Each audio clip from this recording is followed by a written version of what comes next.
नमस्कार, आप देख रहे हैं समाधान कब तक। और जैसा कि जानते हैं कि आज महाशिवरात्रि है और महाशिवरात्रि की रात जो है आज हम जगन्नाथ धाम परिसर में हैं। और जो आप देख रहे हैं मेरे पीछे, तो ये मंदिर का पीछे का गर्भगृह के पीछे का जो दृश्य है वो है।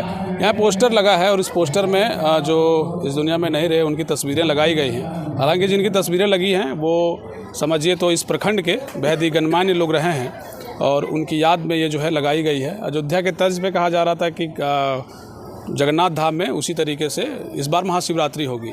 जो तैयारी है वो व्यापक रूप से देखी जा रही है। लाइटिंग वगैरह बहुत सुंदर है, श्रद्धालु आ रहे हैं, भक्त आ रहे हैं, आनंद ले रहे हैं। आज महाशिवरात्रि है, क्या कहेंगे। पत्रकार भी हैं हमारे साथ, जगन्नाथ जी, क्या कहना चाहिए। देखिए, आपने बहुत अच्छा कहा कि पत्रकार भी हैं और जगन्नाथ जी भी हैं। तो कहते हैं कि जगन्नाथ हमारा नाम है, सोए को जगाना और बिछड़े को मिलाना हमारा काम है।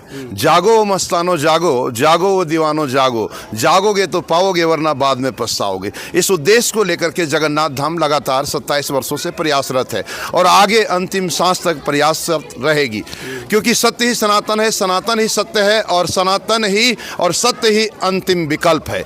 इसलिए हम उस मार्ग पर चल निकले हैं। वैसे हमारी एक संस्था भी है जिसे बोला जाता है JDF सत्य की ओर, जगन्नाथ धाम फाउंडेशन सत्य की ओर, जो लगातार हम लोग चाह रहे हैं कि लोगों को जगाने के लिए, लोगों में मानवता और इंसानियत लाने के लिए लगातार प्रयास कर रहे हैं और आगे भी करते रहेंगे। और हमारे बीच यहाँ पर चैंपियन मुखिया जी वगैरह सभी लोग हैं, पहुँचे हुए हैं। उन लोगों से भी आप बात करें, कैसा लगा यहाँ का। बिल्कुल, मुखिया संघ के अध्यक्ष हैं और आप आए हैं, क्या कहना चाहेंगे।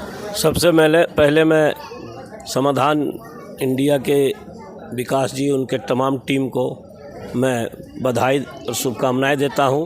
महाशिवरात्रि त्यौहार को लेकर के तमाम जितने भी आए हुए हैं ये जगन्नाथ धाम में, सभी श्रद्धालुओं को मैं शुभकामनाएं बधाई देता हूं। और ख़ास करके जगन्नाथ जी को मैं बधाई देना चाहता हूं, ताकि वो शुरुआत बेंगाबाद में एक बहुत अच्छी शुरुआत है इनका। और मैं इनको देखता हूँ बराबर ये प्रयास में अपना, खास करके ये जगन्नाथ धाम मंदिर है, इन आगे कैसे बढ़े, इनका सोच बहुत अच्छा है। मैं इनको पुनः फिर दोबारा बधाई देता हूँ। चलिए, कुछ कहना चाहेंगे जगन्नाथ धाम को। बस बहुत बहुत बधाई हो आप लोगों को। जय भोलेनाथ सब लोग कह रहे हैं। देखिए, तो ये जगन्नाथ धाम का जो परिसर है उसकी अलग अलग तस्वीरें जो है आप इसके ज़रिए भी देख सकते हैं। थोड़ा कैमरा उधर कर दें तो बाकी और कुछ संदेश देना चाहेंगे। 27 वर्ष से कह रहे हैं, कैसा लग रहा है। अध्यात्म जगाने निकले थे, कितने सफल हो पाए। बिल्कुल, कभी कभी तो ऐसा लगता था कि हम कहीं गलत तो नहीं चल रहे हैं, अपने आप में शंका भी हो रहा था। लेकिन इस बार अयोध्या धाम जब हमने गया, वहाँ जाकर के दृश्य जो देखा, देखने के बाद में ऐसा लग रहा है कि लगातार हम सबों को जागने की ज़रूरत है, इंसानियत और मानवता को लाने की ज़रूरत है। तभी हमारा देश, तभी हमारा क्षेत्र, तभी हमारा राज्य में संपूर्ण विकास हो सकता है। सभी लोग सुख समृद्धि से रह सकते हैं, सुखी संपन्न से रह सकते हैं और सही मायने में अपने आप को पहचान सकते हैं। और वो तभी होगा जब आपके पास संस्कार होगा, शिक्षा होगा, सद्बुद्धि होगी, ज्ञान होगा। तो इन सब चीज़ों का काफ़ी अभाव है, जिनको लगातार हम लोग चाह रहे हैं कि लोगों में दें, लोगों में भरें और लोग जागे और जाग करके एक सच्चा इंसान बने, सच्चा मानवता का परिचय दें।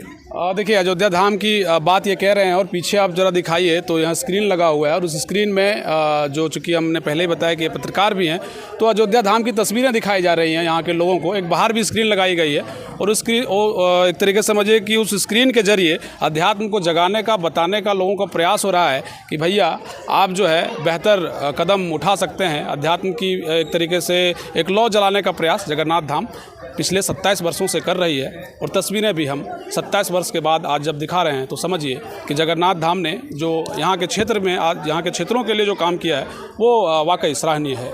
एक पहले भी रिपोर्ट आपने देखा होगा, अविश्वसनीय, अकल्पनीय, जो एक रिपोर्ट जगन्नाथ धाम को लेकर के जो दिखाई गई थी, उसके जरिए भी आपने जगन्नाथ धाम को समझने का जरूर प्रयास किया होगा। बाकी खबरों के साथ आप बने रहिए।